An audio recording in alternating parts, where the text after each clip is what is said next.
Greetings and welcome to the United States Transhumanist Party Virtual Enlightenment Salon. My name is Gennady Stolyarov II, and I am the chairman of the U.S. Transhumanist Party. Here we hold conversations with some of the world's leading thinkers in longevity, science, technology, philosophy, and politics. Like the philosophers of the Age of Enlightenment, we aim to connect every field of human endeavor and arrive at new insights to achieve longer lives, greater rationality, and the progress of our civilization. Greetings and welcome to our Virtual Enlightenment Salon of March 27th, 2022. Today we have a fascinating conversation in store for you on publicizing longevity science and some effective and innovative approaches for doing so. Today we have a distinguished panel of U.S. Transhumanist Party officers for you, including our Director of Visual Art, Art Ramon Garcia, our Legislative Director, Jason Geringer, our Director of Longevity Outreach, Ben Ballweg, and our Director of Applied Innovation, David Shoemaker. And our special guest today is Gunnar De Winter. He is a biology PhD with a background in the philosophy of science and a writer of numerous science-oriented articles and short stories. His recently finished PhD project at the University of Nottingham looked at the ecology and evolution of individual behavioral variation. He is currently working as a science communication specialist at the Flanders Institute of Biotechnology. And you can find Gunnar's writings both on his own website and on his Medium page. He has a variety of short science-oriented articles, as well as short stories that he has written throughout the years. So I encourage you to check them out. I have provided links in the video description. I will also post those links throughout this salon. But now, Gunnar, I would like to let you share some of your own background and essentially how you came to be such a prolific writer, both of fiction and nonfiction, and how you strive to communicate recent advances in longevity science through your writings. Okay, well, thanks for the introduction, Gennady. Thanks for having me. Like you said, I started out as a biologist, like a real sort of animal behavior type biologist.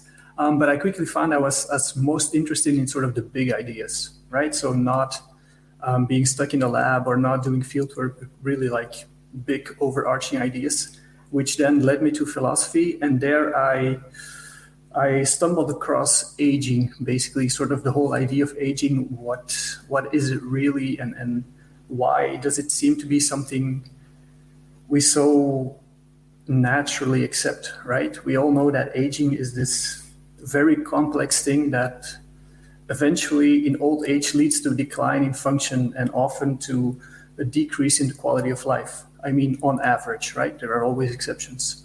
But I started looking into that and I've been following it ever since. And I started writing about it several years ago and kept eyes on all the stuff that's going on. And it's a very rewarding topic to write about, because it's the last decade or so has really been a very quickly moving field in aging research in general. So there's always something to write about. And I found that people are also interested in it. Like they want to understand what's happening, and they want to understand what the potential is to intervene in the aging process. And I write about that, but I try to do so in a careful way in saying that, look, there is a lot of hype and clickbait in general, but in aging, anti-aging especially. So I think it's really interesting because there are amazing things happening in the research, but I think it's very interesting to sort of frame that in a careful way and say, like, look, yes, there are very interesting things going on, but there is a difference between a study in lab mice and applicability in humans, right? So we need to be a bit careful, which is why I try to always sort of add in the caveats of the studies, just so that everybody knows that it's a long road to go from lab findings to actual things that we can do. So yeah, that's kind of my background. It's sort of I want to say sensible science communication or something like that. So yeah, that's my story in short. Yes, thank you very much, Gunnar. And I'm curious where you think fiction fits into science communication as a medium. How can fiction be used to communicate ideas, especially to the general public, that perhaps might not be as effectively communicated through a research paper or a nonfiction article? Well, fiction allows you to do two things in this area mainly. The first one is it allows you to extrapolate far beyond what is currently known. You just take a finding, you extrapolate it 100 years, and you build a world around it. And the second thing is provide context, right? Because science and society are not separate entities.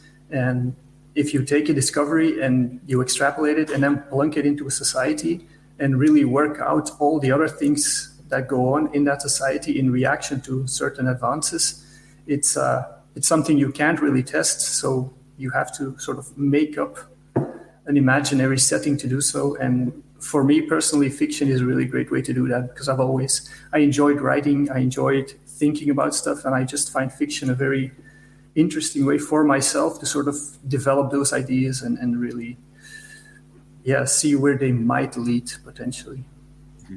Yes, indeed. And you have a very interesting short story called Age of Exploration. It's free for people to read from your website, but the premise of the story is there's essentially a science experiment in space involving senesced individuals, so octogenarians, nonagenarians, who instead of essentially living out their last years on Earth, get these various cutting-edge augmentations, and they get to be space explorers essentially within a kind of controlled environment. They get to test out the advances in biotechnology that might eventually be applied to the rest of the population. And some of them are not satisfied ultimately with even that role, and they want to go further. I'm not going to disclose more of the plot of the story, but I'm curious,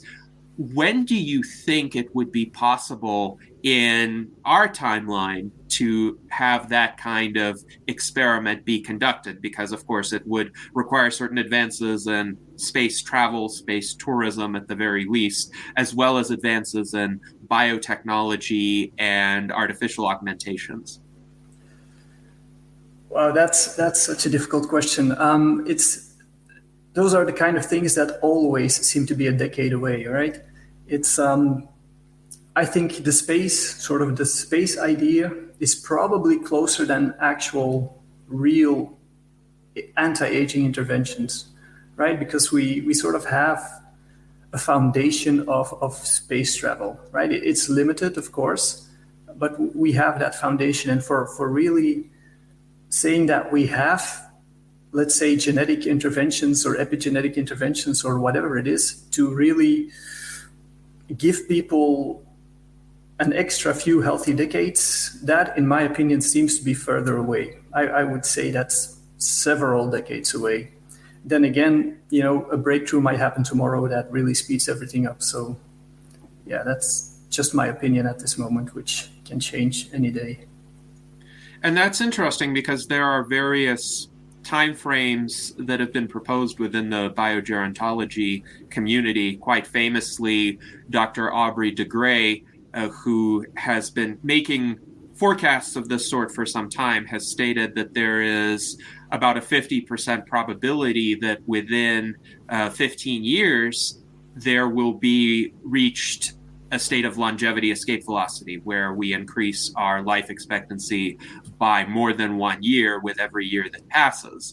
And in the early 2000s, his forecasted time frame was about 30 years. So progress has been a bit slower than he expected, but in recent years, he has stated that essentially science has been catching up. So over the past 20 years, he has shortened his time frame by 15 years. Now, do you think he's being overly optimistic? And if so, what would you say is your 50% probability estimate of when we would reach longevity escape velocity? Yeah, I think he's overly optimistic. I think one of the things people tend to forget is how difficult it is to translate findings in a very controlled lab setting, usually in cell cultures or roundworms or maybe even mice, and take that to humans, right? That's a long road. And aging is really complicated, right? Even in lab models, it's so context dependent that if you want something that robustly works in the real world, we need a lot more tools and knowledge than we currently have. Now, that being said, it's a very quickly moving field, right? There is the last few years, there are incredibly intelligent people working on this, and with Altos Labs, Calico, there is a lot of funding going into specifically targeting aging, right? Not just targeting specific age-related disease, but really targeting the biology of aging. So it is quickly moving, but my very, very rough estimate of longevity escape velocity is probably 50 years or more. Interesting. So that would place somebody who is, say, in his 30s today, right on the cusp. If it is indeed a time frame of 50 years, that is, if that person takes really good care of his health, he might make it to that point in time. But it is an uncertain proposition. So very interesting. If you're correct, that means that everybody watching this has to take really good care of their health just to maximize their chances, because having those few extra years may make the difference between whether you make it or not. Now, along these lines, you have a very interesting recent article about Alzheimer's disease prevention and to what extent it can be achieved through lifestyle interventions. And of course, not all of it is still well understood. And your article makes these caveats. But what are some, let's say, readily accessible practices that people can engage in to at least reduce their risk of getting Alzheimer's disease? It's the classics, right? For both Alzheimer's disease and probably healthy aging in general, it's always going to come back to the classics, right? Like try to move your body on a daily basis. You don't have to run marathons every day, but try to get some movement into your daily life. Pay some attention to what you eat and how much you eat. Try to opt for food that is nutritionally dense, which is pretty vague, I know, but most people kind of have an idea that an apple is better than a Big Mac, so try to focus more on the apple and less on the Big Mac. Pay attention to sleep, especially with regards to Alzheimer's as well. Having quality sleep can be really helpful. Don't smoke. Again, pretty much the classic. And try to keep your mind busy, right? Just try to read, try to learn new things, try to engage in social interactions, all that stuff. It's so boring. People don't like to hear it, but those are the things that we now know. Those are the things that work, right? There are many much more experimental things that people are trying, but those classics, we know these really have an effect. So I think that's the best thing you can do right now for most people. Yes, thank you. And it's interesting because that resonates with a lot of other comments I have heard from people in the longevity research community, that is that right now, some of the best courses of action that people can take are those that have been traditionally known and understood to extend health. There's not yet some sort of pill or intervention beyond those that has been demonstrated beyond a shadow of a doubt to extend lifespan. I'm curious what you think about metformin, for instance, which seems to be a relatively safe type of drug for most people. It has some side effects, but they're not side effects that will generally severely damage somebody's health. So a lot of people take metformin even if they're not diabetic. And there have been some studies showing that diabetics who take metformin, generally these are older individuals, tend to have a lower incidence of certain diseases, even cancer, than non-diabetics of similar ages who do not take metformin. But do you think that translates to a more general population, particularly younger and largely healthy people? Or do you think that's more of a special case, that it benefits diabetics greatly, but it might not benefit the general population as much? Well, the benefit for diabetics is beyond question, right? Like there are people who are non-responders, but if you are a responder to metformin, it's always a good option if you're diabetic, along with lifestyle changes, of course. And yes, it seems that even people who are not diabetic and take metformin have a lower incidence of specific diseases we would consider age-related diseases, like cancer, atherosclerosis, all that stuff. Does that translate to an increase in lifespan? We can't tell. We don't know. There is a trial, the TAME trial, that is currently looking into it. So hopefully in the next few years we get some more robust data. But right now we don't know if this translates into a lifespan extension, even a small one. We don't know. Now, if you can avoid certain age-related diseases, even without extending lifespan, you might extend health span, which in my book is a big win, because right now most people on, I think the global average is something like 9 years. That is the difference between the moment you die and the moment you start to become like struggling with all kinds of diseases. So if we can close that gap with metformin, that's already great, even if it doesn't extend lifespan. But again, if we compare that to like really optimizing your lifestyle, I think the benefits of metformin will be smaller than those of like really thorough lifestyle changes. So I think that most currently available pharmacological stuff, if the benefits are there, they're probably going to be rather marginal in comparison to lifestyle changes. Yes, very interesting comments there. And we have some viewer comments as well. John H. writes that one has to watch one's B12, vitamin B12 level if one is on metformin, and maybe other B vitamins too. And I know a bit about this because I am a long distance runner. I run on average about 50 miles per week. And yes, I have to pay attention to B12 levels myself.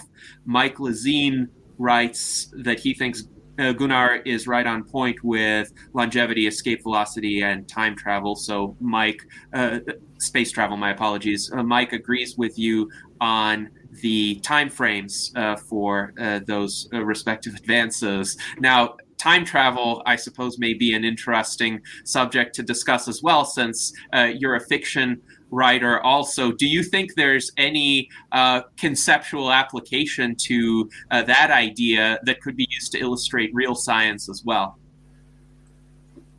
It's I think it's best in a sort of philosophical way, right? The grandfather paradox and things of that nature, because it's if you start to build a story with time travel, it becomes so complicated so quickly that I haven't dared do it yet.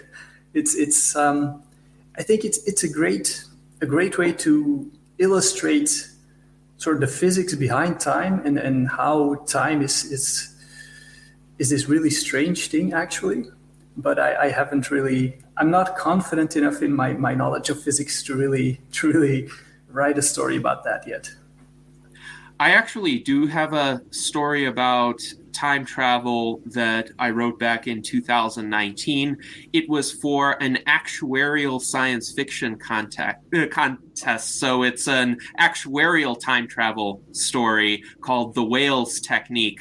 And interestingly enough, the character uses his time travel ability to predict insurance losses with perfect accuracy. And without revealing too much about the plot, he essentially is able to really impress his boss at the company he works for with the accuracy of his predictions. But it was an interesting exercise in speculative fiction because I had to tie it to an actuarial context and an insurance context. But I also wanted to ask Ben, since you have read a lot of Gunnar's writings. Which of the writings that you've read and the topics that Gunnar addressed resonated with you the most? Gunnar, I see your posts on Medium, but I have not really delved into your stuff. I just know you're prolific, but I'm wanting to go back. So you know that this transhumanist group is kind of averse to death, I suppose, and wanting to keep on living. So I wonder for you, are you? I'm going to look at exactly how I wrote it. Are you resigned to dying? Is it in your future, and you will think you will die before 120 years or something like that? Or how? I mean, the aging research is promising, but is it just kind of like, I don't know? Are you the cold splash on our face of ain't happening, folks, or what are your thoughts? No, I don't want to be the cold splash. But I think it's always a good idea to be humble in the face of complexity. Right? Aging is really complicated, and a lot of people are making promises that I don't think we can make yet. So, have I resigned to death? Not yet. Ideally, if I would have to die, I would like to do so on my own terms, and I would like to do so without a period of disease coming before it. Do I think 120 is in the cards for everyone? Right now, of course not. Will it someday?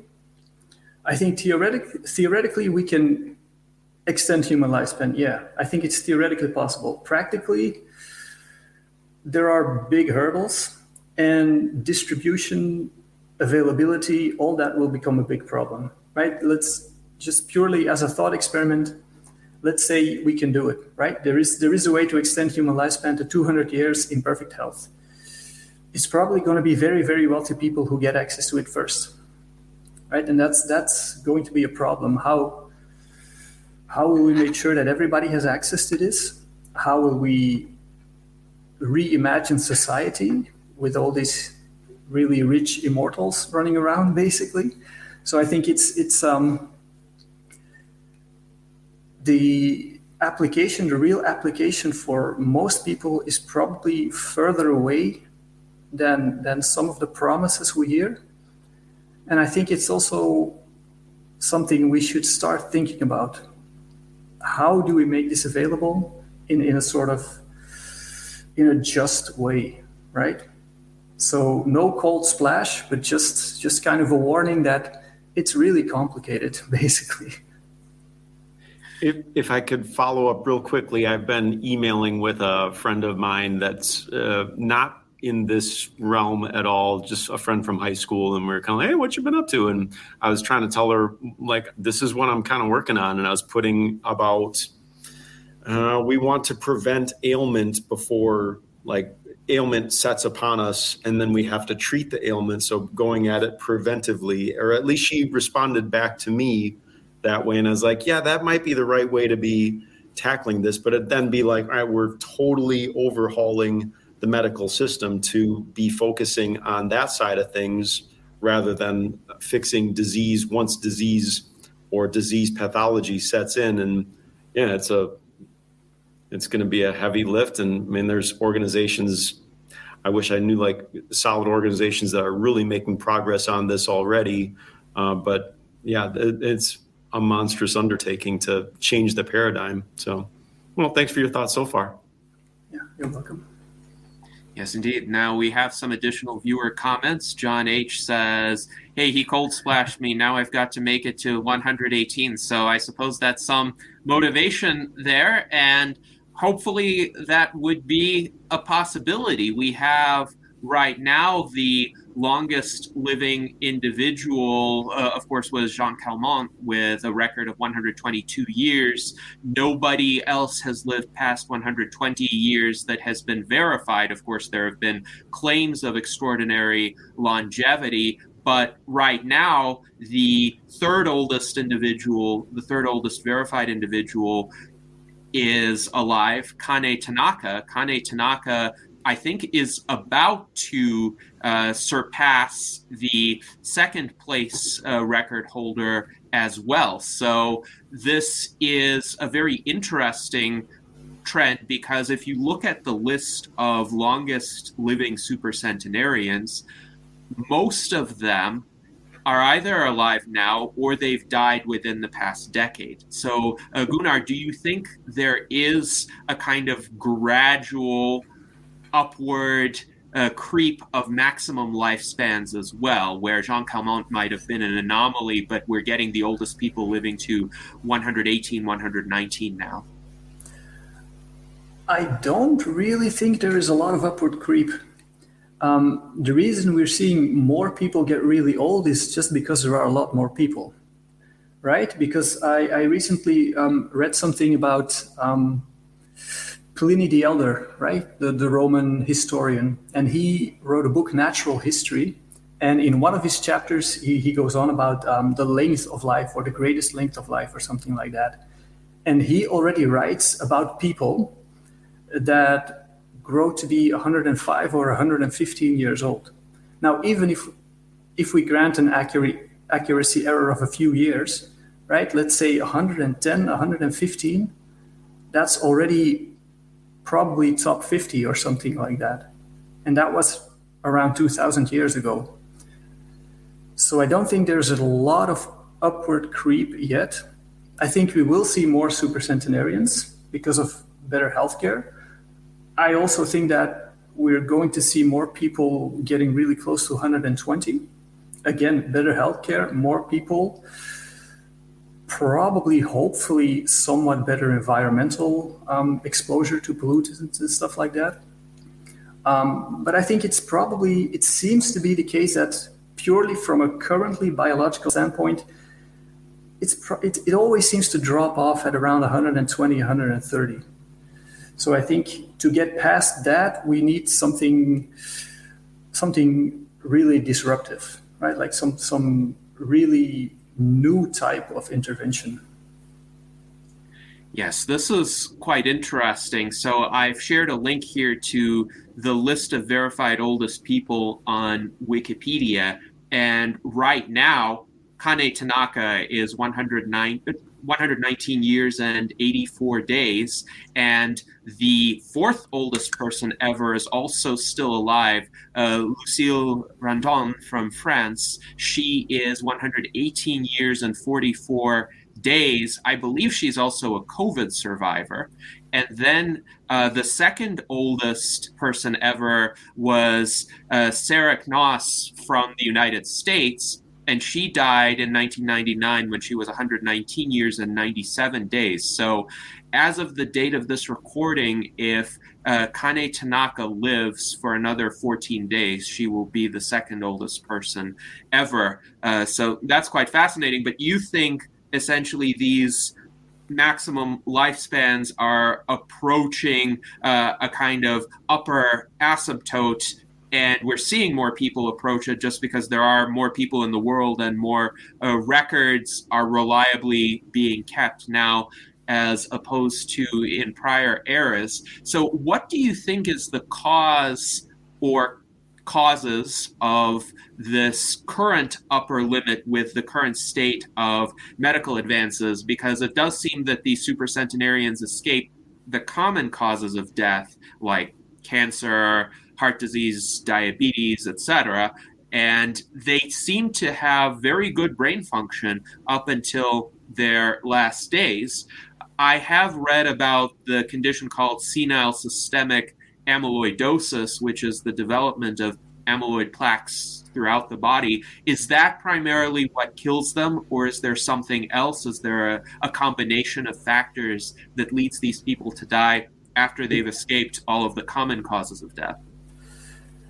Yeah, I think it's mostly biological wear and tear, right? They do indeed escape a lot of the things we think are age-related declines, but if I'm not mistaken, mostly it's either the senile amyloidosis or just the heart that simply stops, right? So there seems to be sort of a level of wear and tear over time that eventually becomes too much.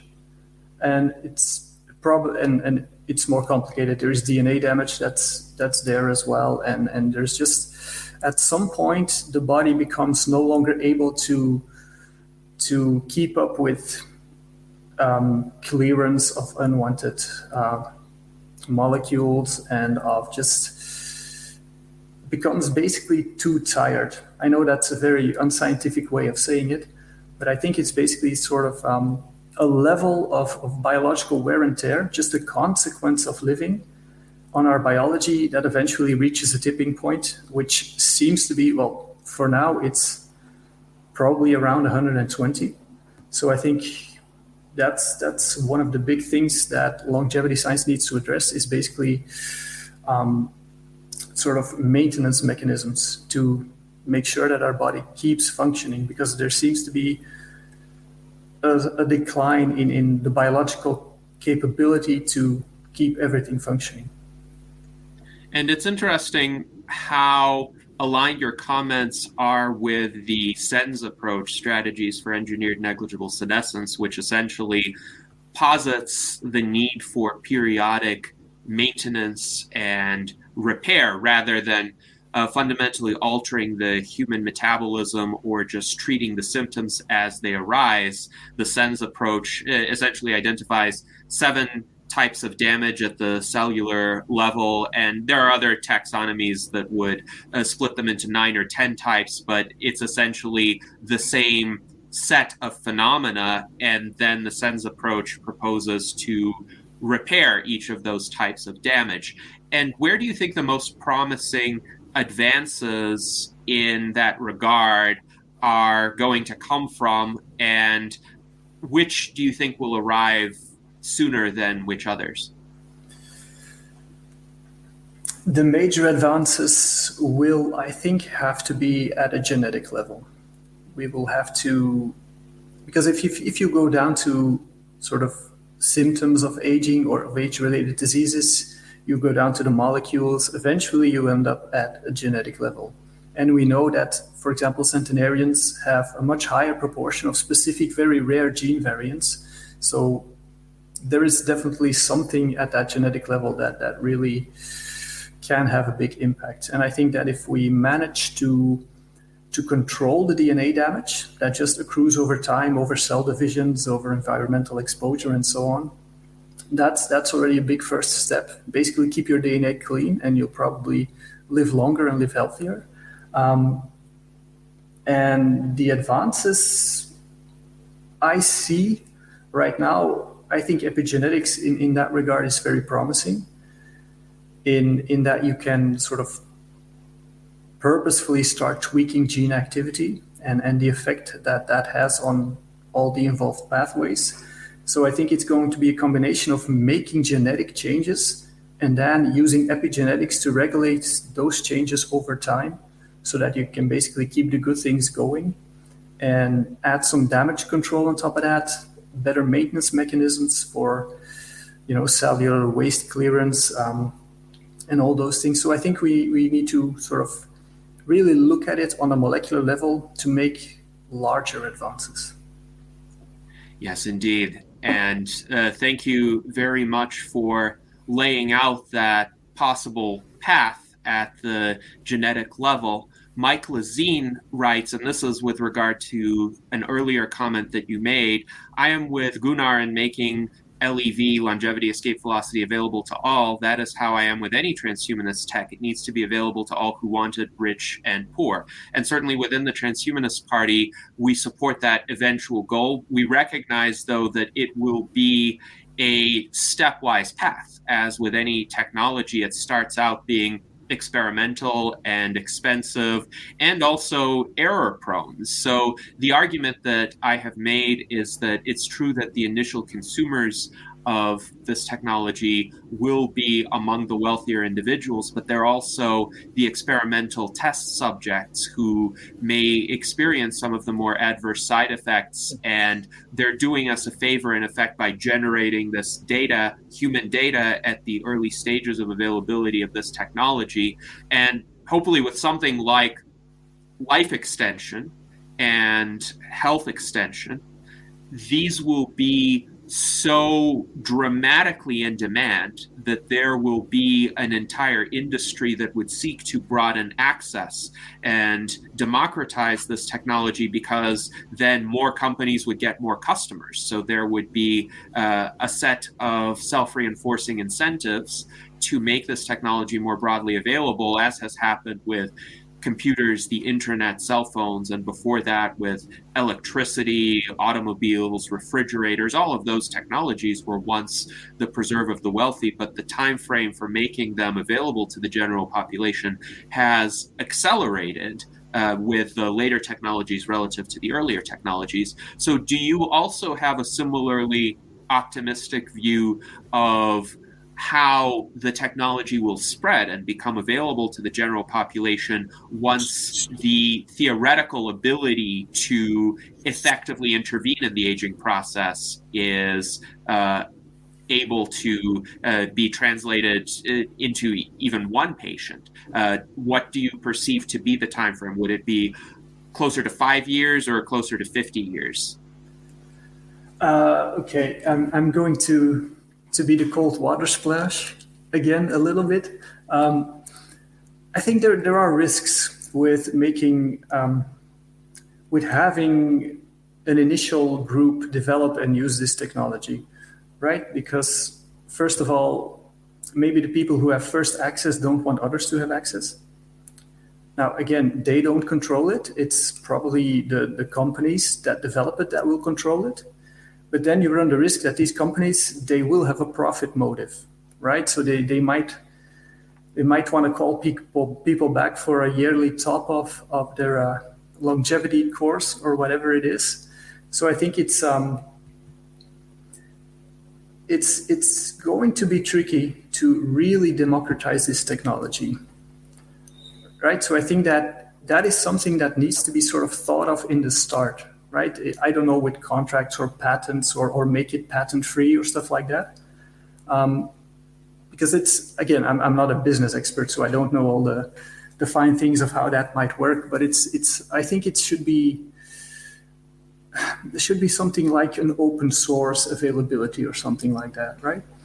In time, after it's been tested and proven to be safe, of course. And it should also be optional. Like, some people may not want it. It's easy to want to live forever if you have a nice life, right? If your life, if you struggle every day, life extension might not be something you're interested in. So I think it should be optional and it should be available to everyone. Now, I have no idea how to get there from a business standpoint, from a development standpoint. I don't know. In terms of time frame, I think that once we have something that really works, things can move rather quickly. Depends a bit on what the companies want and how they want to put it out. But I think from sort of actual human proof to wider applicability, it's probably 1 or 2 decades. Now, how far that is, that initial proof, it's probably going to be some more decades. So I'm probably coming back to sort of that 50, 60 year time frame in my head.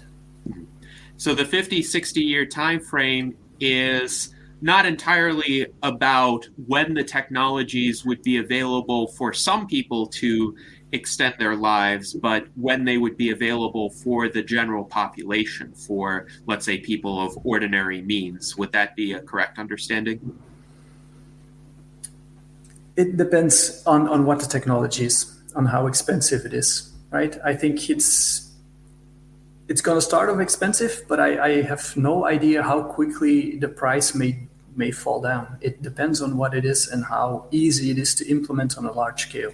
So best case scenario, 50, 60 years. Worst case scenario, a few centuries. I'm sorry for everybody listening. Well, it's interesting because hopefully these are time frames that people can affect through their decisions. And we have thought about some policy options to accelerate the spread of this technology. Within the U.S. Transhumanist Party platform, we have Section 82, which begins with the following statement: the United States Transhumanist Party supports reforms to reduce the lengths of times over which medical patents could be effective. So moving from a patent-based approach to more of a competitive approach. And you mentioned an open source approach, which we certainly support. And in other contexts, we have discussed the use of bounties to reward medical innovators as opposed to patent protections. So we do want to have some sort of incentive for people to develop these technologies, but instead of having the right to monopolize the field for a period of time, why not give them an upfront payment in exchange for them making the technology publicly available, in the sense that any other business or government could avail itself of it. Now, also, Aubrey de Grey has stated that once these technologies become available from a fiscal standpoint, in many governments, it will become an obvious proposition that making these technologies available to the general public would be less expensive than essentially perpetuating the current system of Medicare, Medicaid, pensions that pay people while they're sick, because the largest proportion of healthcare costs accrue to individuals essentially in their last years of life as they're struggling with multiple chronic diseases. So if people are biologically younger for longer, those costs could be averted. What do you think about that logic? Do you think it would set in fairly quickly, or do you have less confidence in the rational capacities of policymakers? I was just going to say, well, you have to have good luck convincing the politicians. I think it's a good idea. I think it's as you said, the benefits for healthcare by improving health span are enormous, right? And if you can sort of shunt all that investment into making the technology widely available, in theory, beautiful. In practice, depends on the politicians, and I don't really have a lot of faith in politicians in general. So it will require lobbying, it will require good data, it will require smart voters, and that's kind of where I a little bit try to help, by making people see what the research is and what the research does and what the caveats are.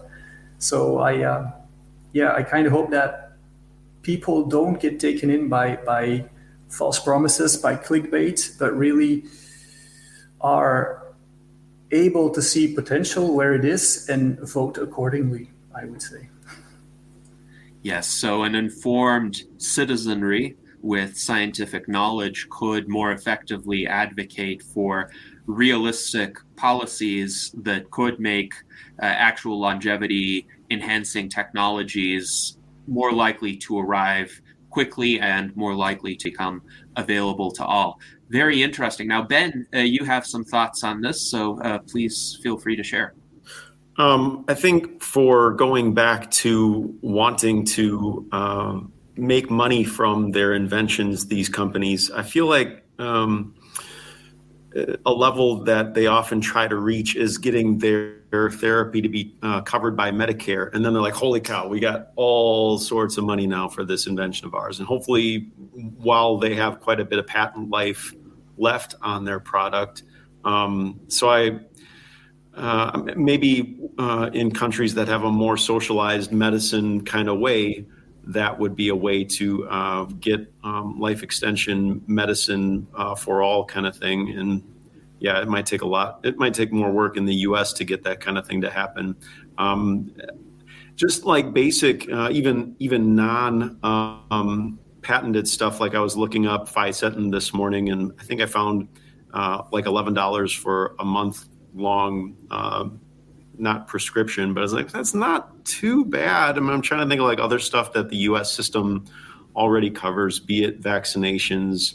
I feel like we have some investment in preventive care through Obamacare, but not near the coverage of, call it, many of the European countries. So that's my quick thoughts there. Yes, thank you for those thoughts, Ben. And it's certainly interesting to consider which types of systems may incentivize the arrival and effective spread of these technologies more quickly. Now, Jason has some interesting comments on this. He writes that honestly, he would think that a hardcore capitalist would want longevity. It means workers have more than only 40 or so good years, and that would bring huge benefits to the economy. This is a concept also known as the longevity dividend. Now, elsewhere, Jason also writes that it's important to avoid any built-in obsolescence to these longevity technologies as exists in certain appliances.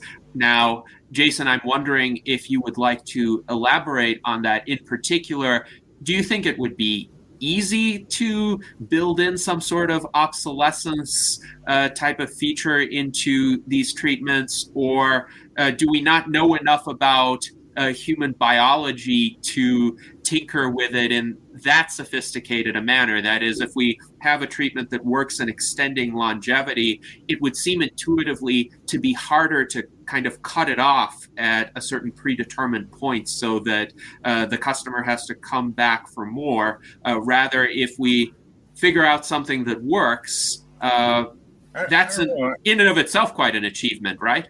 I don't know. I think they'll be able to do that.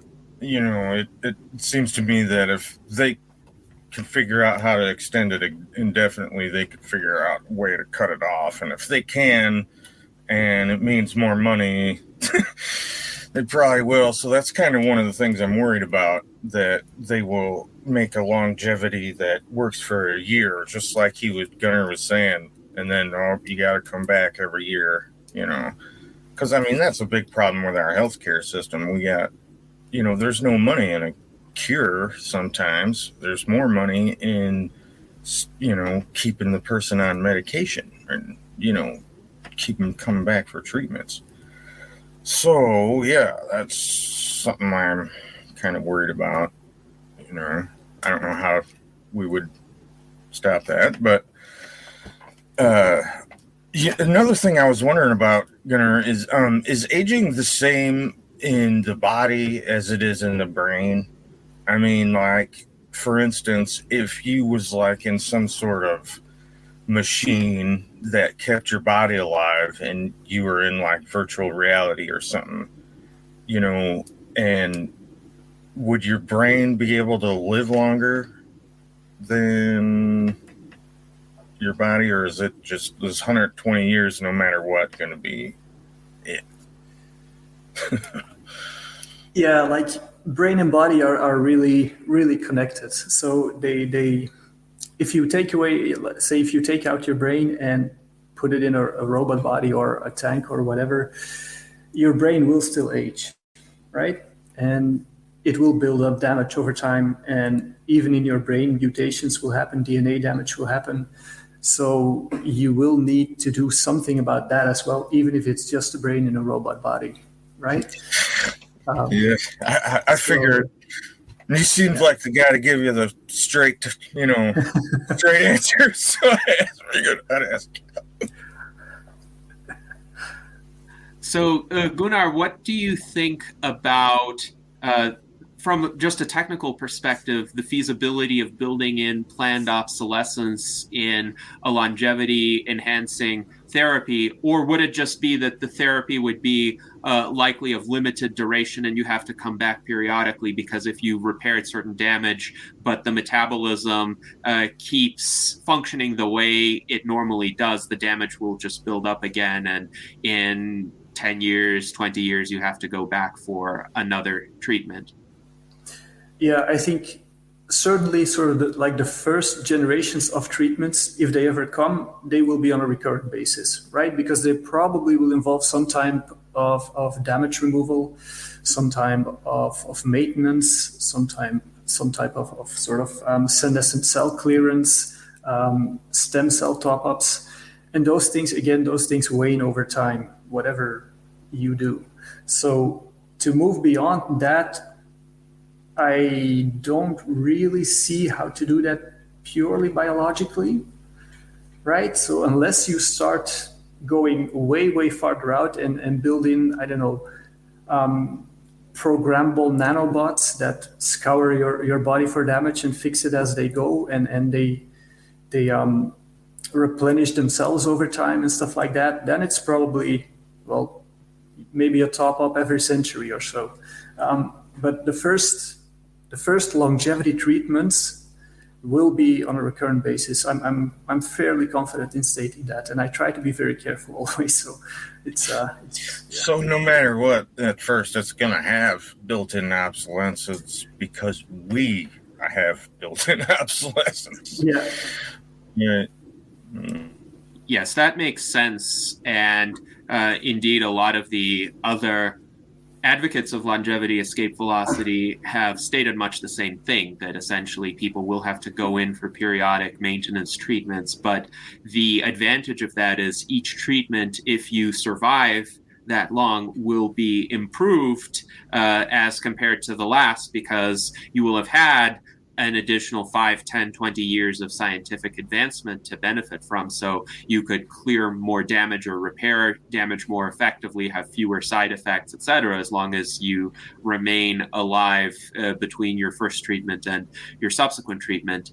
Now, you mentioned nanotechnology, and Mike Lazine wonders how would that fit in? What do you think is a realistic time frame for, say, nanorobots that can essentially travel through the bloodstream, repair damage to cells, and essentially perform these maintenance functions even on a continuous basis, as opposed to you coming into the clinic every now and then? How far away would that technology be?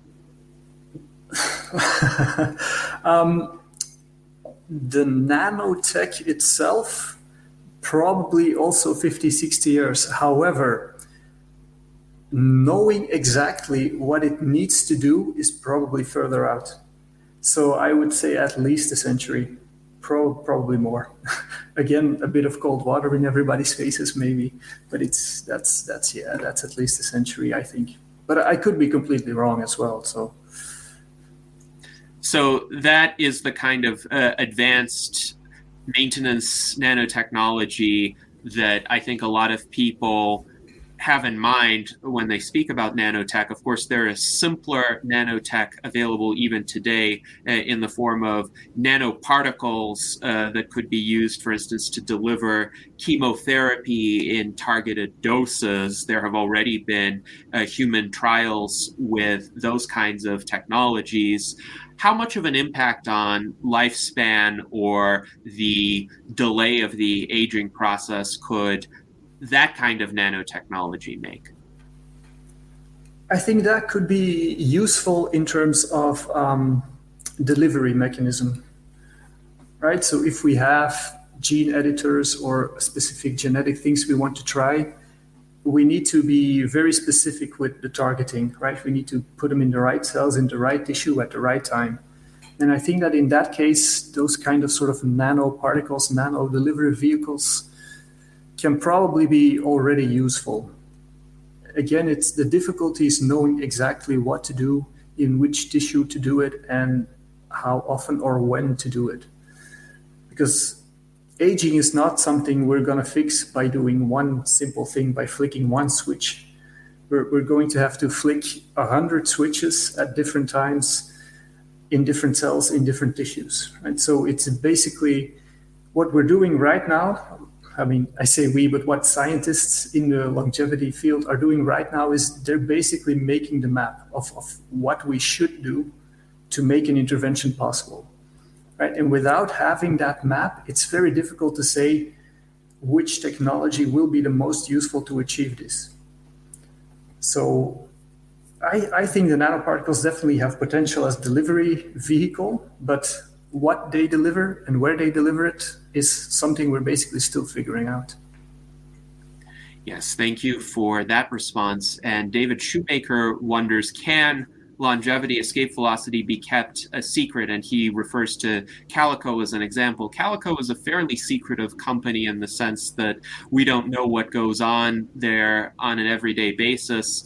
They do seem to work on a lot of fundamental, longer-term oriented research, and they publish some interesting papers every now and then, but they don't seem to be working on anything that has immediate or short-term clinical application. David is also wondering, could there be a company we never heard of that could be making breakthroughs right now? And David, I wonder if you'd like to elaborate on that question, any other facets that you're curious about here.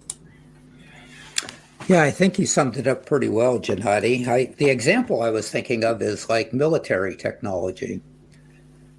We have vast amounts of money that go into research for that. And I did a military career, and we would be sent into a skirmish and suddenly have things available to us that we didn't know, but they were pertinent to that situation. It's like they came out of left field. So that sector seems to be pretty good at keeping secrets.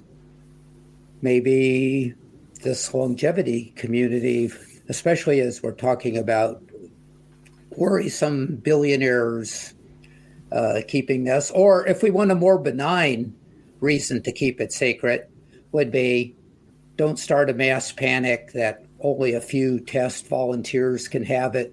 Let's wait and keep it secret long enough that we can then roll it out in a reasonable way to present it to the public. So I'd be interested in your thoughts on that. Yeah, I think it's definitely a possibility. I'm not sure about whether it's going to be in the military sector. I'm kind of looking for an incentive for the military to build basically soldiers that live forever, but will not have any additional skill on a battlefield, for example. But it's definitely possible. I think sort of kind of private funded labs will probably be a space where a lot of weird things happen as well. So it's definitely a possibility. Can it be kept secret? It could, but I think it's going to suck for the test subjects if they're going to have to be kept away for 50 or 100 years.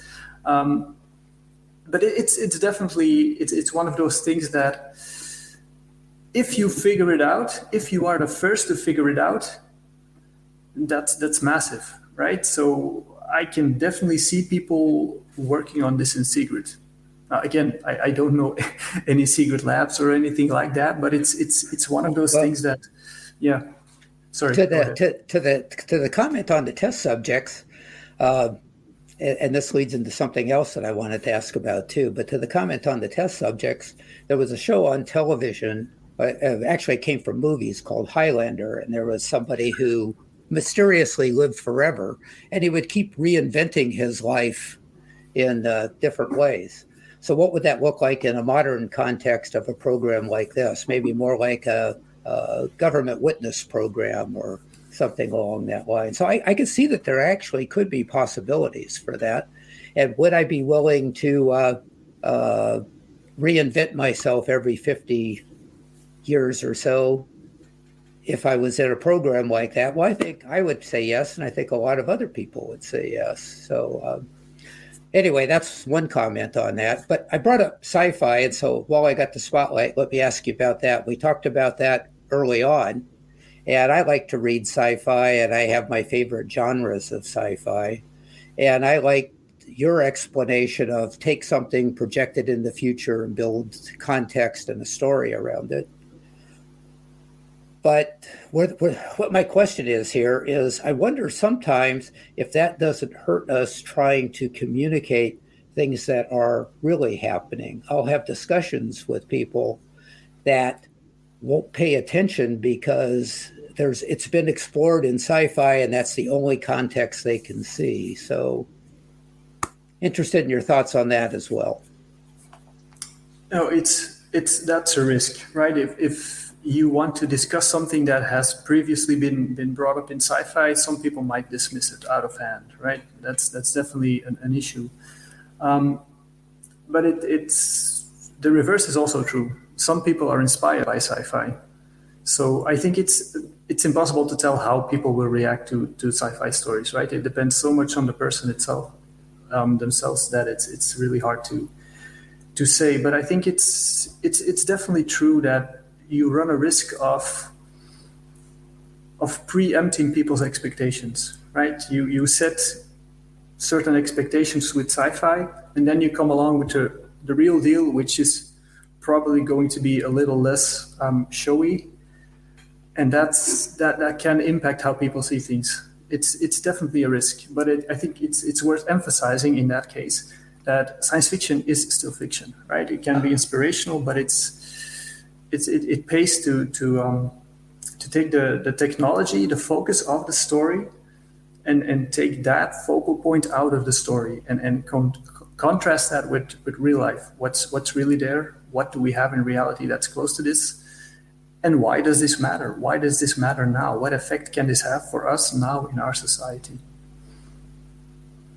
Yes, thank you, Gunnar. And I also wanted to revisit the subject of the military perhaps being interested in life extension.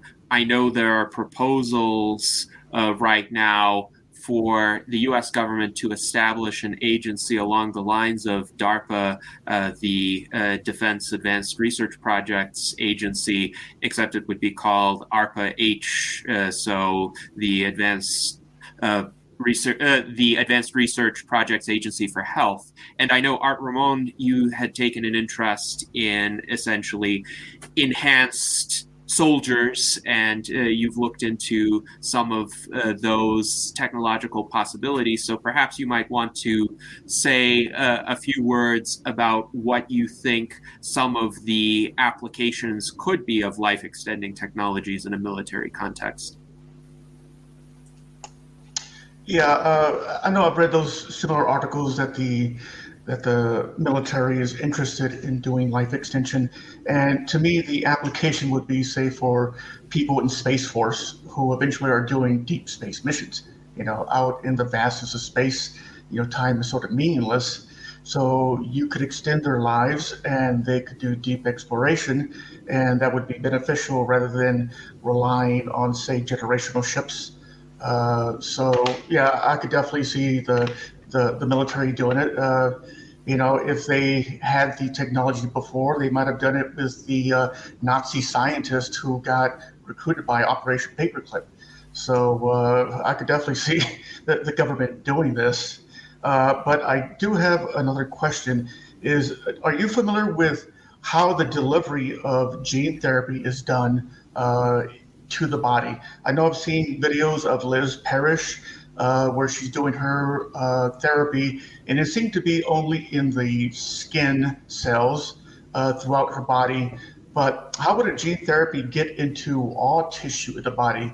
The muscle cells, the blood vessels, the brain. Do you know how that would happen? I think the most available current technology are viral vectors. So you basically take a virus cell, strip it empty, put the gene delivery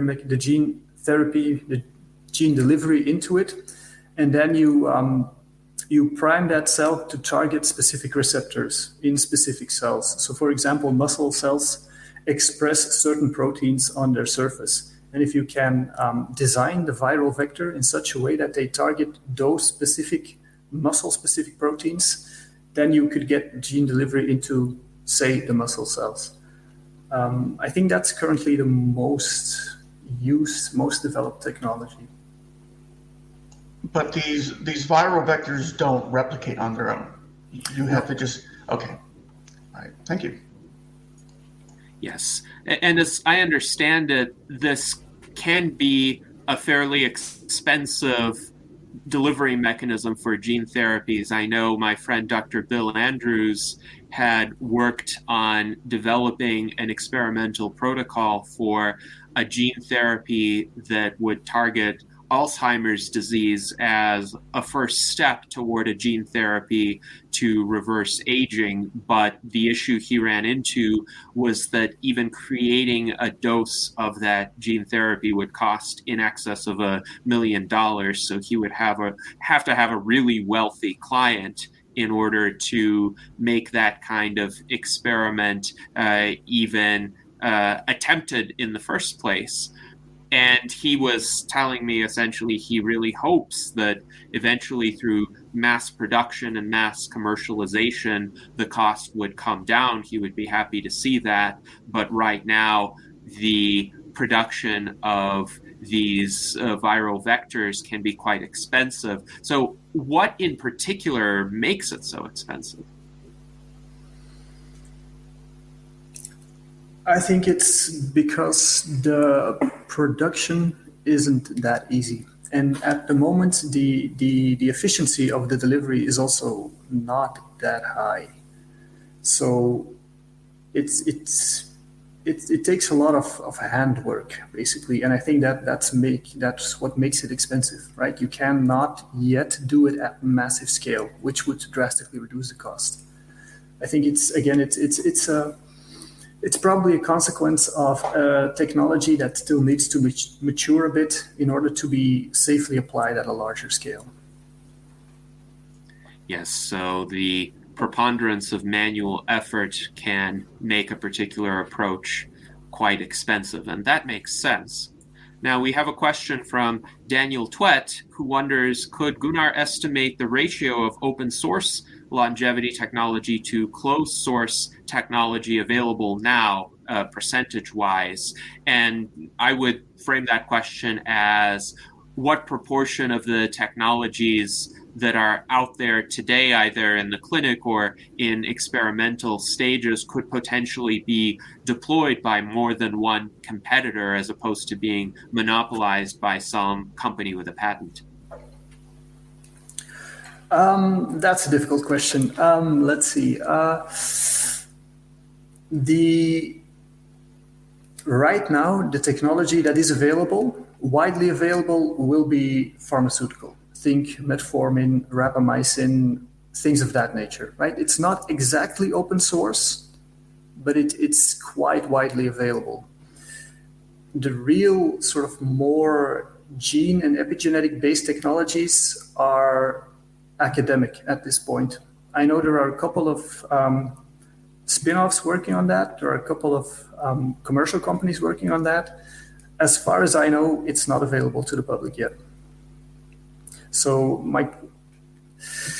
it depends on the type of technology. If you look at genetic technologies,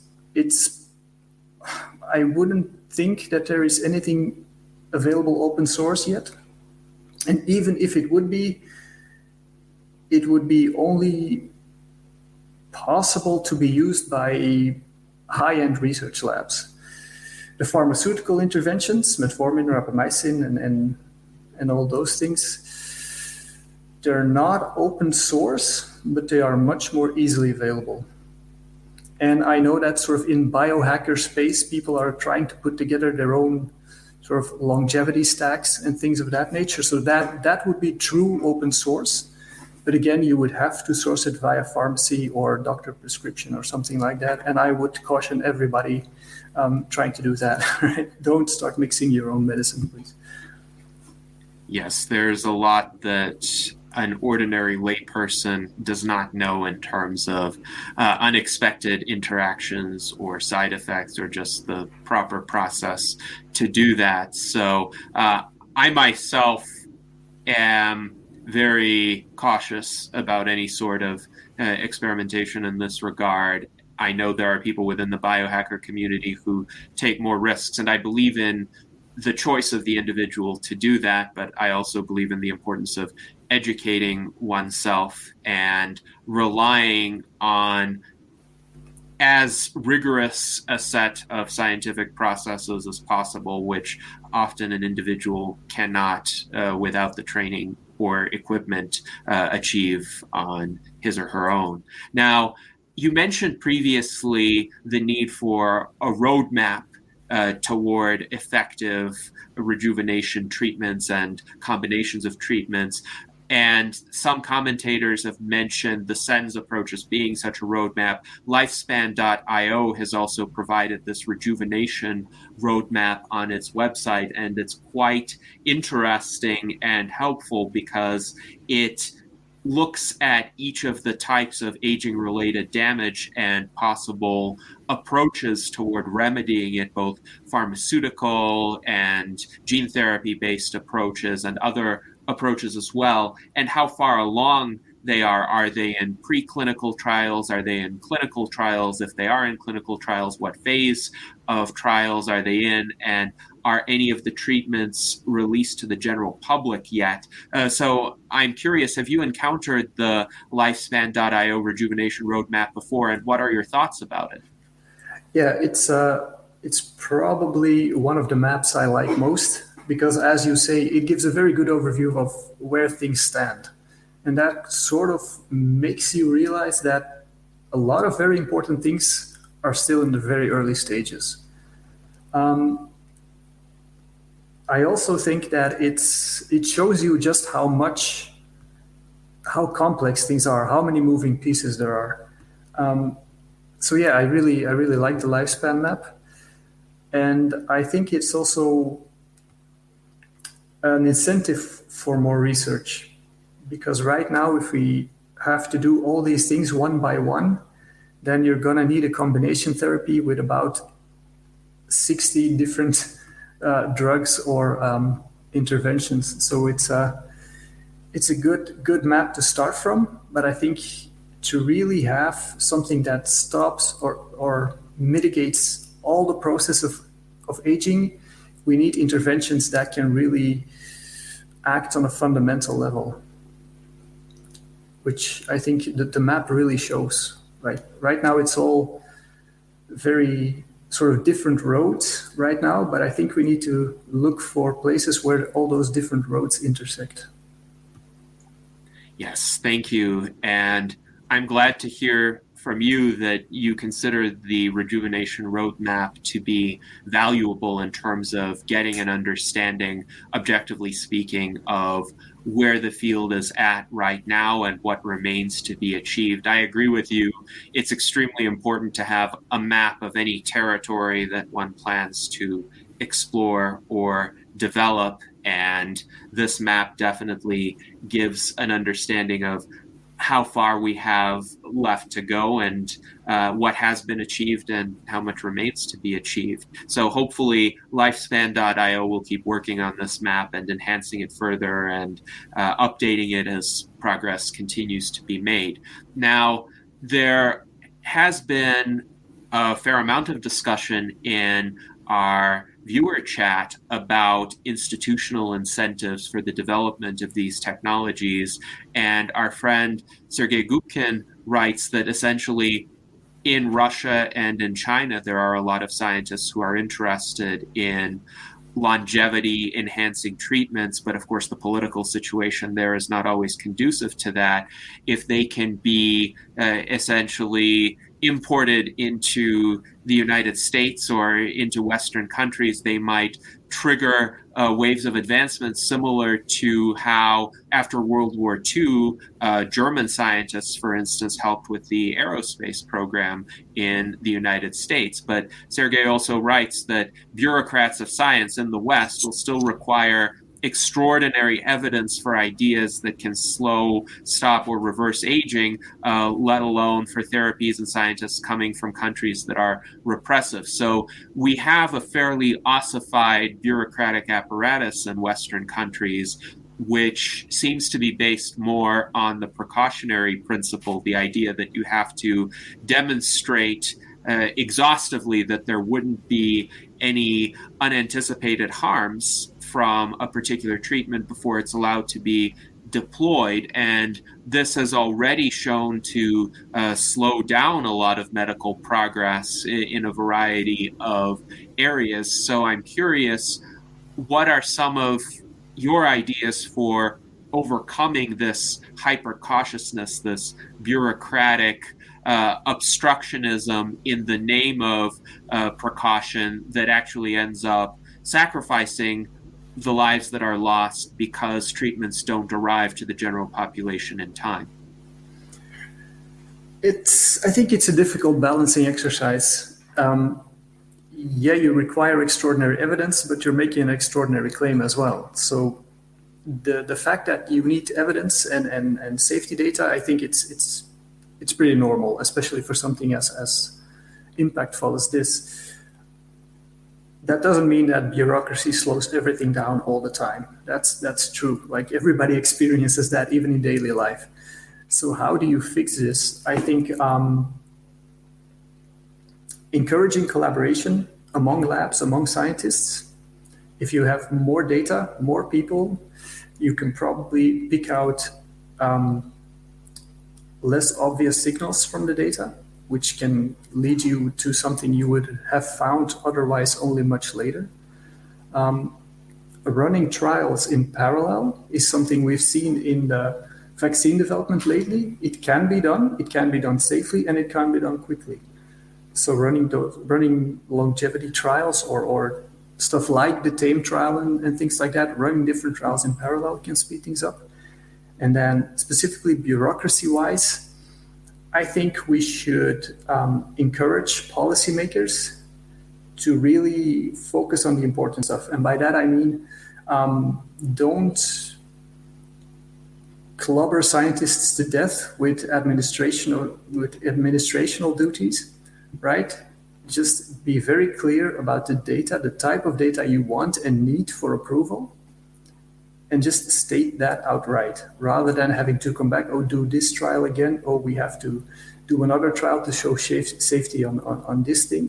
Just state outright what you think. So I think that's kind of a pre-registering of trials, which can then be approved and can then move a lot quicker. Things like that, I think, can hopefully help.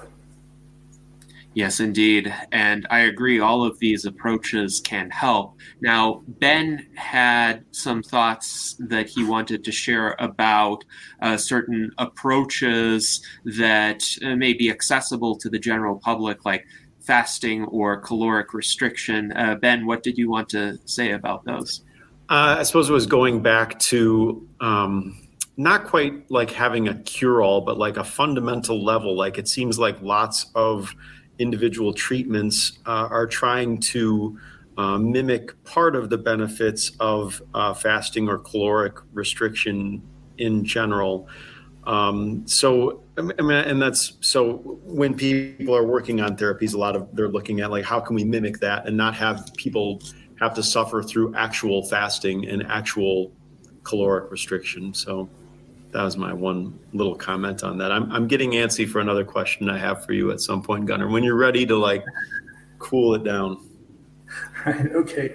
Let me talk about fasting first. I'm not the biggest fan of fasting or calorie restriction. I think my Medium articles make that obvious. I'm not the biggest fan. Now, it's true that certain interventions seem to toggle a lot of different pathways, right? And many people think fasting is one of those interventions.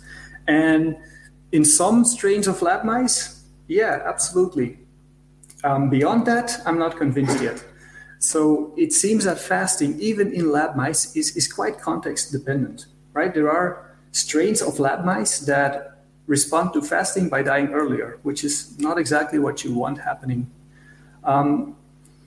In humans, it's very difficult to untangle, because even if you look at primate studies and things like that, one of the things that really matters as well is the diet of the control group, right? If you control calorie-restricted animals with animals on basically an all-you-can-eat buffet for the rest of their life, yes, the calorie-restricted animals will do much, much better.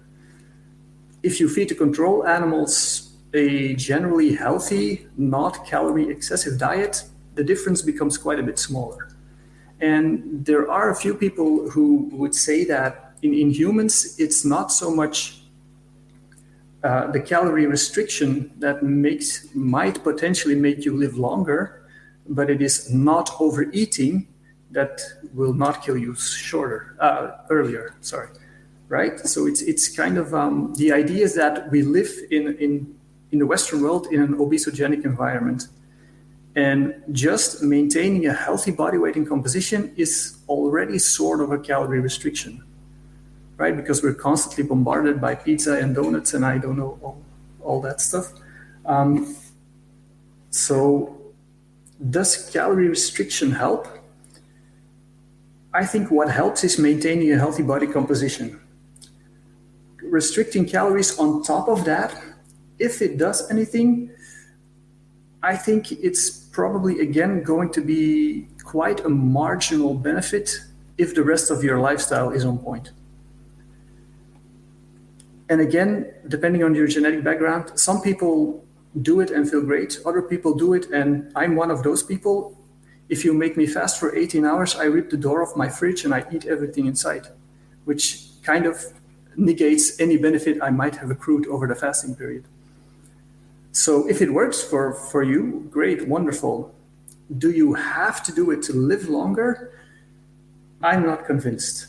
But again, that's just me, and who knows what future data will show. Can I do two comments after? I guess I'm first thinking of like if you stop that signal to mTOR, and I don't know if that's just like at the cellular level, that's like, okay, it goes into repair mode when you're not signaling mTOR, and it might not lead to longevity. And then I also wanted to point out the two monkey studies done with caloric restriction, the one here in Madison, Wisconsin, and the other one done at DC. And I think it was the DC one that they fed them a healthy diet and they decided if they wanted to restrict it or not. And there was a negligible difference between those two sets of monkeys. Whereas here in Wisconsin, it was an unhealthy diet and they just restricted the one. They're like, oh, well, they do better when they get less of the unhealthy diet in general. And I guess I lean toward doing restriction myself because I don't control my diet as well as I would like. So I'm like, well, just have less of it. Maybe that's better. But so I don't know if you want to talk about either the mTOR thing or the healthy versus unhealthy diet and restricting it.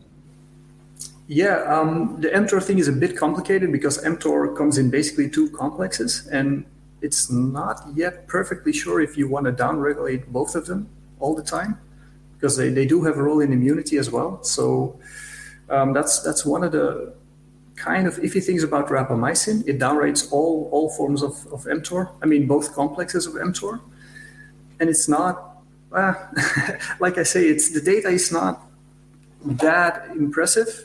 In terms of, do we want both of these mTOR complexes down all the time? So it's probably an issue of specificity. And with fasting, it's probably something similar, right? Like you don't want mTOR to be down all the time, and how much you want it down and how often is probably a bit dependent on your individual physiology. So it would be really good if we have like really good biomarkers to see, like, for you personally, if you fast, we see all these things change and they're really good for you. Maybe in another person, they don't change that much when fasting, right? So it's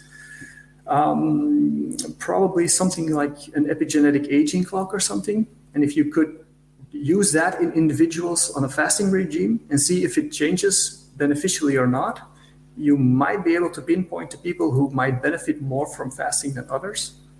So again, this is just just an idea, but I think it's those kind of interventions are very, the effect of those can be quite specific to individuals and to all the other stuff in your body, like all the other genes, all the other molecules, all the other gene variants you have will affect this in some way. So it's sort of figuring out for yourself what works basically at this point. The case for personalized medicine. Yeah, absolutely. And the monkey studies, like you said, it depends so much on what you feed the monkeys, both during and not during calorie restriction, that it's kind of telling me like quality still trumps quantity in terms of food. And I think that's probably for people who want to try something, I would first say to focus on what you eat. And if you want to take it further, maybe restrict your eating window to 12 hours. If that works for you, try restricting to 10 hours. If that works for you, that's probably already okay. Now, Ben, you had a question in another area as well. I emailed you yesterday about this, Gunnar, about your 2014, also other source said 2015, aging as disease. And I wondered what your perspective is on that, if you could summarize that paper and how it has changed in the last 7-8 years. Yeah, so that paper is born out of an essay I had to write for a course, which is why it's rather short. But it's basically, it asks the question, can we look at aging and then specifically senescence, so the decline in old age, can we look at this as a disease? And I tackle a few arguments as if it can be a disease because it's natural. Well, all infections are natural processes as well, so that doesn't really hold up. Aging is a disease because it's universal, like everybody ages. Well, there are other things that are kind of universal, like everybody will have a respiratory virus at some point in their life, probably. And even if we take the universal argument, let's say hypothetically we found a cure for aging and it's no longer universal, would we then call it a disease? So it's kind of, the whole article is kind of like, depending on how you define disease, you could call aging a disease. That's back in 2014. I've changed a little bit in terms of, it's a common topic by now, complexity, right? Aging is so complicated that I think it's probably more something like a disease syndrome or a disease complex, or how you, I think those are terms that make a little bit of sense, right? So I think it's more complicated than simply saying aging or age-related decline is a disease. No, I think it's a set of pathological processes, but I don't know if calling it all together, like grouping it all together in a disease. I would probably be more nuanced if I would write something like that now. It's the way I see it now is we have this whole sort of a canopy of age-related diseases and things that go bad when we age, and they sort of all come back to a stem, which is aging, but that stem has many different roots, which are all the pathways and molecules involved. So I think I would opt for a more, I want to say, nuanced view, or more aware of the complexity of aging and all the stuff that goes wrong, basically. Yes, thank you, Gunnar. And I would refer anybody who is interested to Gunnar's paper, Aging as Disease. And I understand your views on that have evolved. In my mind, the most important rationale for the discussion of how to classify aging is in terms of how to enable regulatory authorities to readily approve treatments which target aging in particular, because right now a lot of biotech startups, while they actually intend to target aging, have to find some very specific disease indication on which their treatment works so that they can get it past the Food and Drug Administration in the US or other regulatory agencies in European countries. So if aging isn't classified as a disease as such, could there be some other classification which for regulatory purposes would be equivalent in terms of the effect of allowing medicines or therapies that specifically target aging to be approved just for that indication instead of having to look at, well, do they address age-associated blindness or diabetes or heart disease? I don't think there's an alternative, right? Like FDA or European counterparts, they need that disease classification for specific regulations, which is probably why it might be a benefit to classify aging as disease, right? For example, right now, just go on the internet and you can find numerous anti-aging supplements. Because they're not medicines, they are not as strictly regulated as you might think, right? So a lot of anti-aging supplements you can find online, for example, they don't have a lot of safety or efficacy data, and you don't even know if you actually get in the supplement what they're claiming is in there. So classify aging as a disease could impose much more strict regulation on that, knowing that the thing you get, the supplement you receive, actually has some data behind it and is tested regularly. So in that way, I agree that calling it a disease might actually help.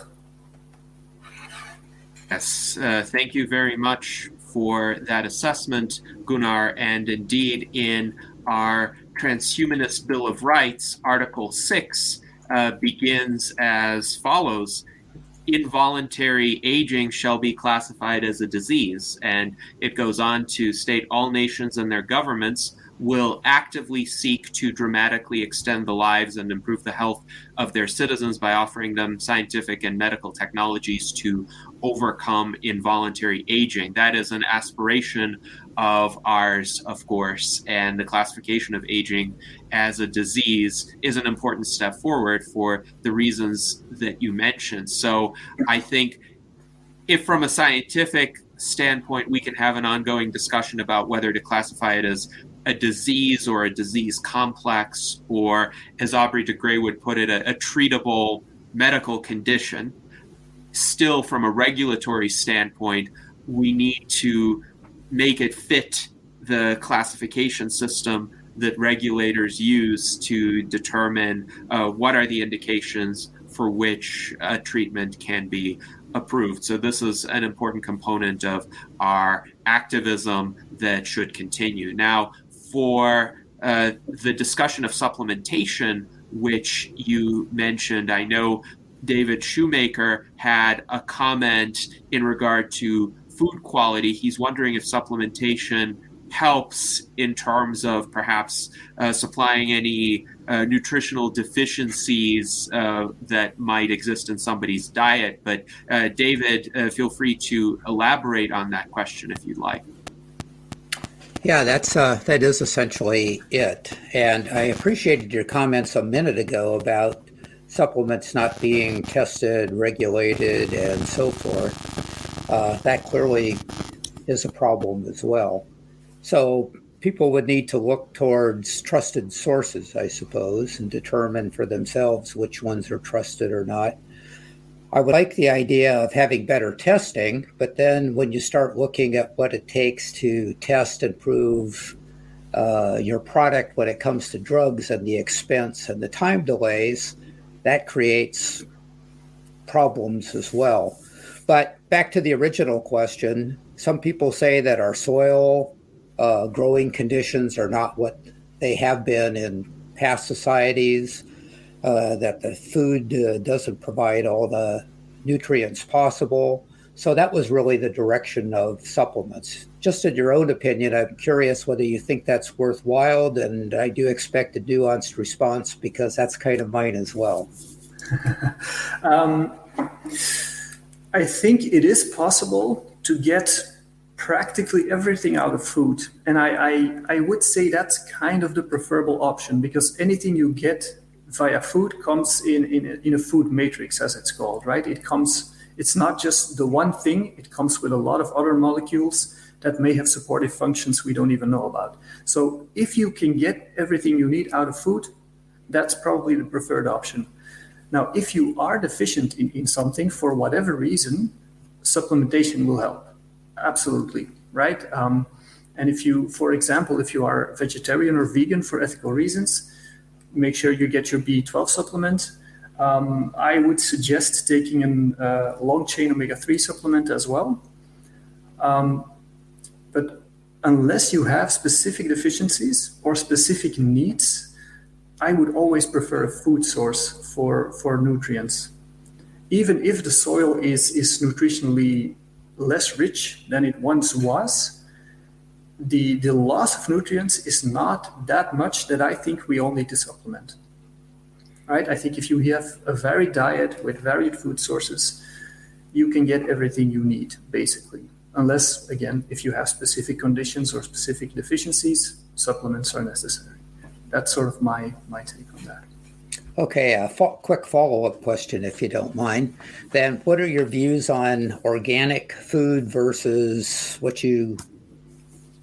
isn't labeled as organic? Do you think that there is a benefit there as well?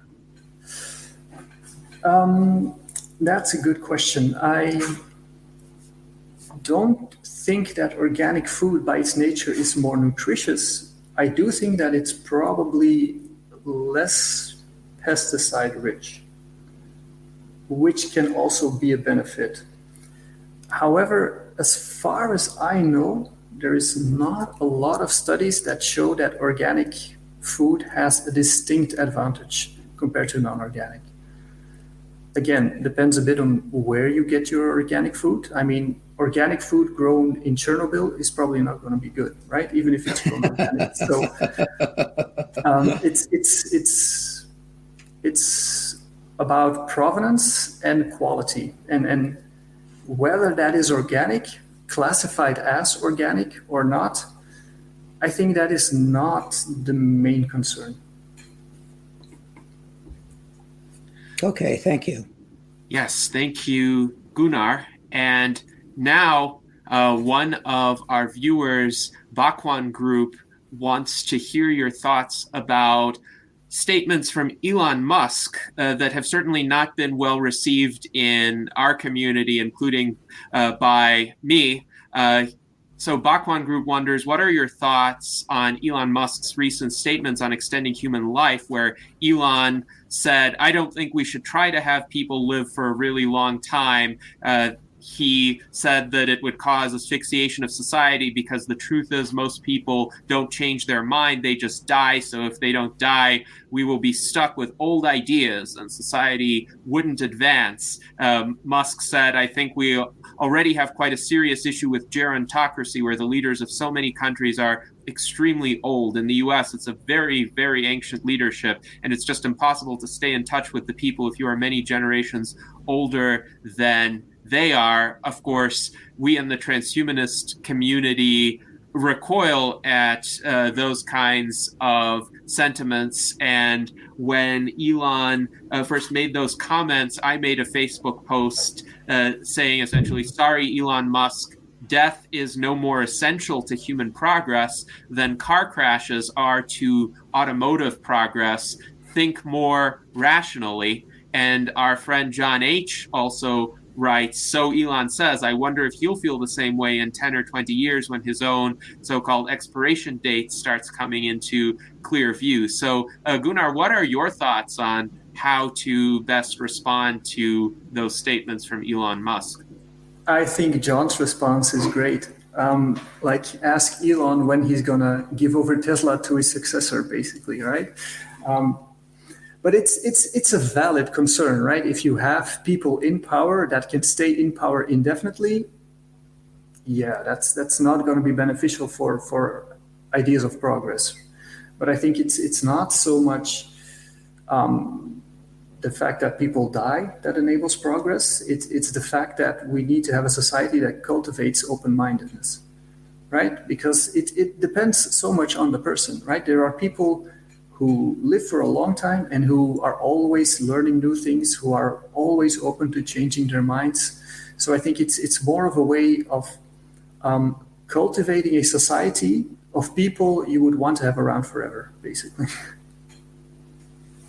Yes, indeed. And also, in terms of open-mindedness and mental flexibility, it seems to me the problem is not people living for a long time. It's that as people become senescent, their brains become less agile at processing new information. If one could reverse brain aging, that problem would go away. Would you agree with that? Yeah, that's definitely a part of it. Although I'm not sure you should underestimate old people. And by that I mean it's again very, very individually dependent, right? There are young people too with very healthy brain that are so entrenched in their own thoughts and their own mindset that they're not open to anything. and there are old people who are verging on dementia who are still having a wonderful time and extending their thoughts and are open to new ideas. So, but yeah, the trick about brain aging is that it's even more complicated. I know I sound like a broken record when I say that, but it's some forms of intelligence, fluid intelligence tends to go down as we age, but crystallized intelligence doesn't really. So you could argue that people of very advanced age might be less agile in their minds, but they kind of make it up for experience and wisdom. So it's, again, finding balance, I think. Yes, indeed. And I have spoken before about the need to have a diversity of generations in society to have this variety of perspectives and balances of attributes that you mentioned.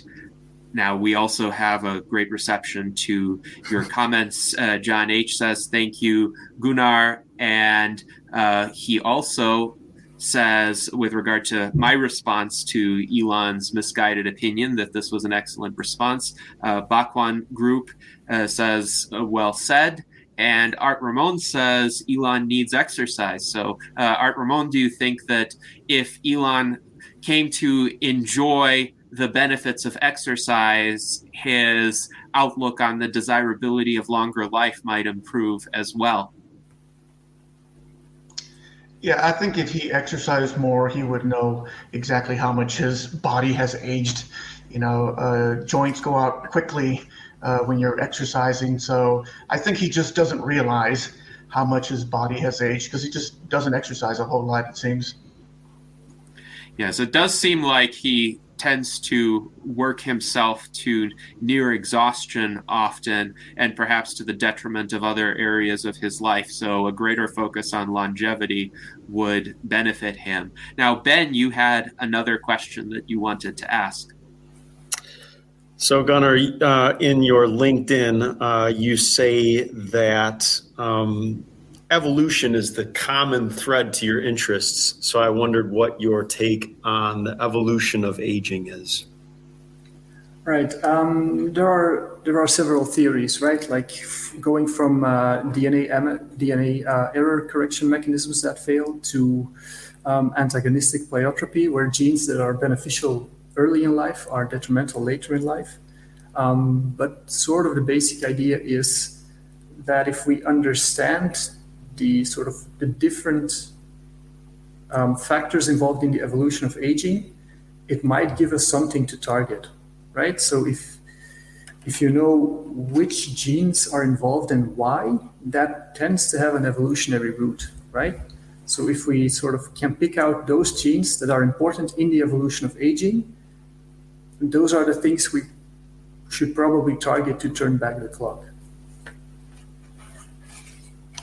Yes, speaking of evolution, of course, some animals have evolved to have negligible senescence. Certain species of tortoises, sharks, lobsters, for example. Certain trees live a lot longer than others, say bristlecone pines, which have lived in excess of 5,000 years. So from an evolutionary perspective, why is it that some creatures have evolved negligible senescence, whereas others have not? It seems that these protective mechanisms against the decay due to aging can be found in nature.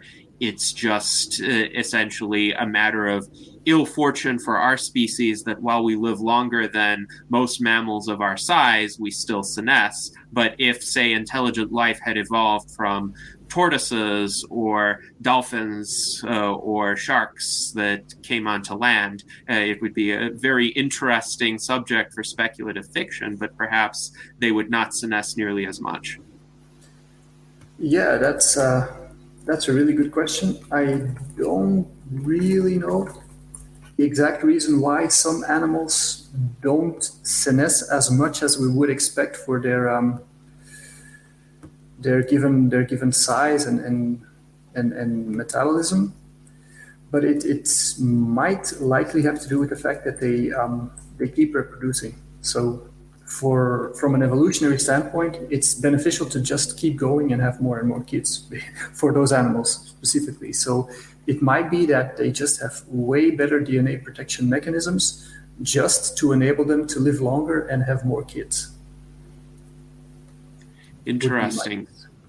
So they don't have this fairly narrow reproductive time window that humans and other mammals have. They seem to have that ability throughout their lives. And if so, then essentially their repair mechanisms protect them, because evolution tends to protect an organism while it is within that reproductive time window to make sure it reproduces and can raise its offspring. And after that, essentially the common explanation is evolution no longer cares about the survival of the individual.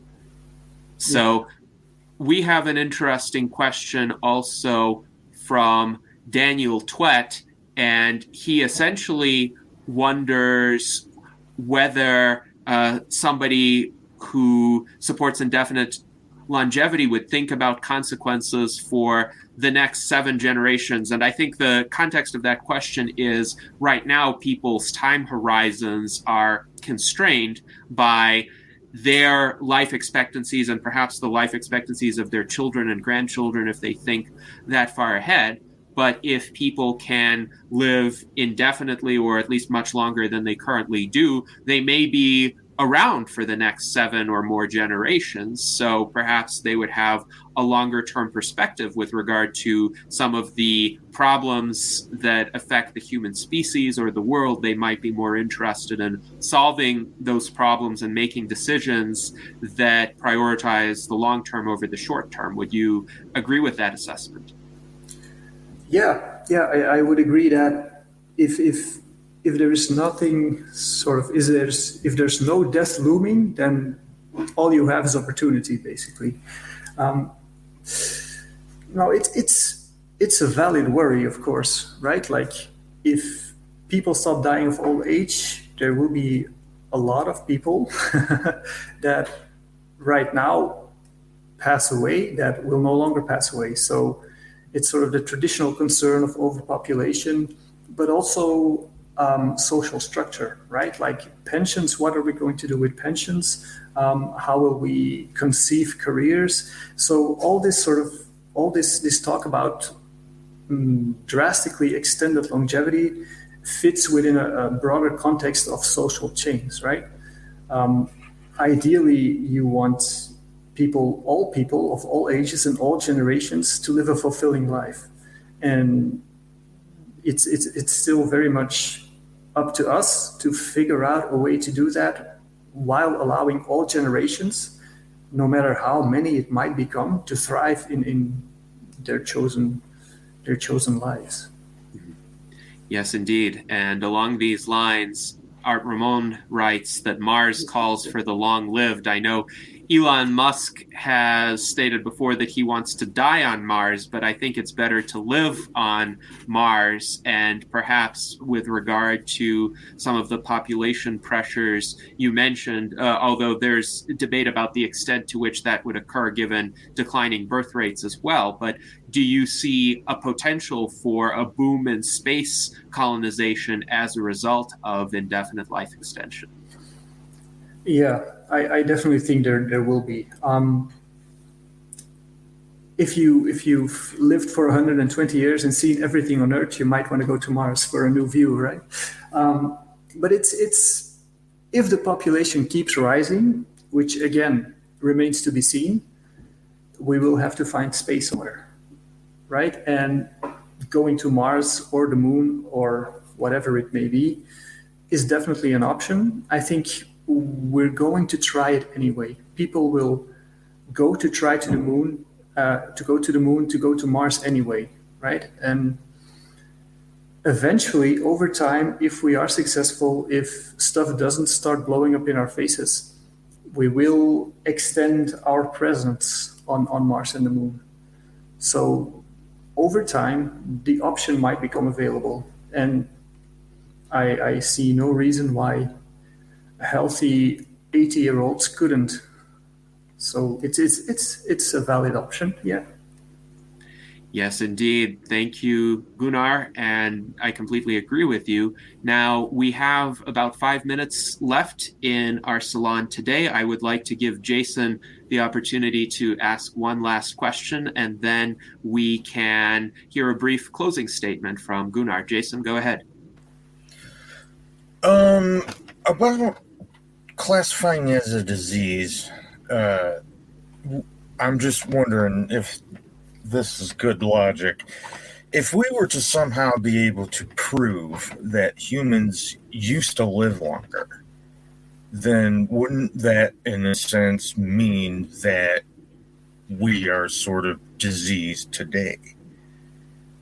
And wouldn't that be then basically logical proof that it is then a disease?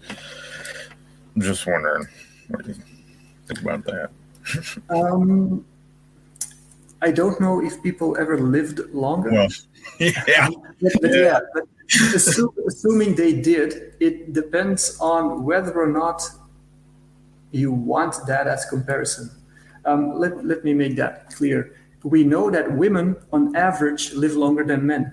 Does that mean that being a man is a disease? So some people might say yes, but good point. Yeah, right, but disease is it's a lot more vague than people think to say what is or isn't a disease, right? We all have very clear intuitive cases, but there are also a couple of borderline cases. Maybe aging is one of those borderline cases. So I think you need to first find the criteria on which you want to decide what is or isn't a disease.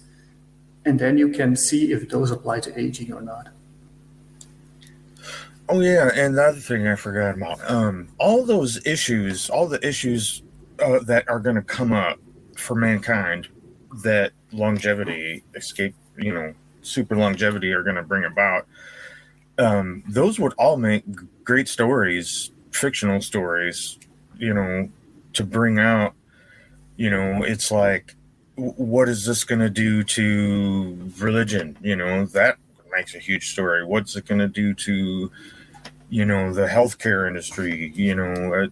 There's a lot of different effects that would make excellent, like the Dragon King Tyrant, when it come out, that was excellent because it awakened people to this idea that, yeah, we're accepting death and we shouldn't, in a simple way. So I think that fiction has an excellent place to, play in all this.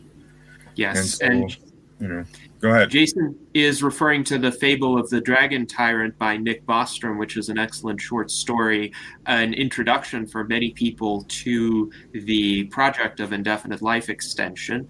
We have a great comment from John H., who writes along these lines: we'll just have to deal with any consequences of radically extended lifespans the way we deal with any problems. Life is full of problems, and we address them as they come. Death is simple by comparison, but simplicity is not necessarily a good thing. Sometimes embracing the complexity and the challenge is exactly what we need. So we are coming to the end of our virtual enlightenment salon. Today, I would like to offer you, Gunnar, the opportunity to make some closing remarks within the next 2 minutes. How would you sum up this conversation? And is there anything else that you would like to say to add to the discussion?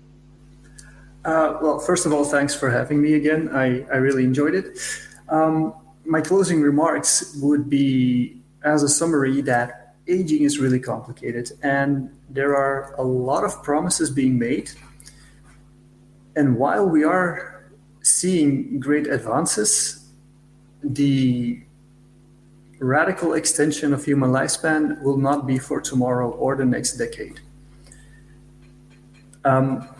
It's always good to be critical. It's always good to examine your own assumptions. And I think everybody has that capability, right? Everybody has that ability to question themselves and to see where their information comes from and what it really means. And I think that just because we want to live forever, maybe, doesn't mean we should just accept all the hype and all the promise but that doesn't mean we should be blind to the potential, because it is there. That's sort of let's call it skeptical optimism would be sort of my overall approach to this. Yes, thank you very much, Gunnar. Skeptical optimism informed by a great deal of scientific knowledge. We applaud you for your efforts to communicate that knowledge to the public, creating an informed constituency for policy reforms and reforms within the scientific community that could help these advances occur faster and be distributed to more people. Ultimately, of course, the time frames are a matter of great uncertainty. None of us can exactly predict the future, but it is good to venture into the future with an eye toward what is possible as well as what is challenging, so that we can work on overcoming the challenges. We have a great deal of appreciation for your thoughts. John H. writes, invite Gunnar back soon. And Bakwan Group echoes that. He says, great job, Gunnar. I hope we have him on again. And Mike Lazine says that Gunnar did a great job popping a lot of bubbles, but hopefully still with some optimism as part of that. So thank you very much, Gunnar. Thank you to our audience. Thank you to our panel. Please continue to join us every Sunday at 1 p.m. Pacific time, 4 p.m. Eastern time for these kinds of fascinating cross-disciplinary conversations. And until then, live long and prosper.